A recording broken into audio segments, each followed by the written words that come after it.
सदर ने आपने हुरमज़ दी दोबारा नाकाबंदी का ऐलान कर दिता। ट्रंप ने आपने हुरमज़ दी निगरानी का मुआवजा भी मंग लिया। आखिया अमरीका नूं आपने हुरमज़ के मुहाफिज के नां तो जानिया जाएगा। नाकाबंदी सिर्फ ईरानी बहरी जहाज़ां उत्ते उन्हां दे गाहकां नूं रोकेगी। आपने हुरमज़ खुली है तो ईरान के बगैर ही खुली रहेगी। आपने हुरमज़ की सिक्योरिटी खराजात ते सारे कारगो शिपमेंट उत्ते 20% मुआवजा वसूल किया जाएगा।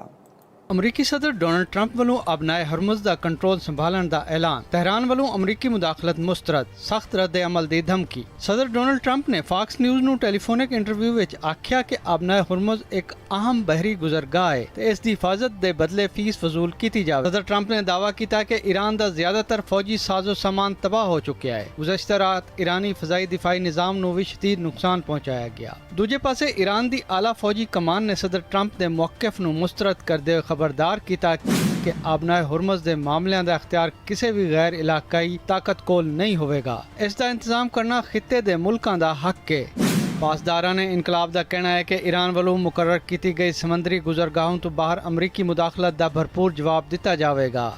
ईरानी फौजी कमान ने इलाकाई मुल्कों नूं भी खबरदार किया है कि अमरीका नाल फौजी तावन नूं ईरान के खिलाफ जंगी इकदाम समझा जाएगा।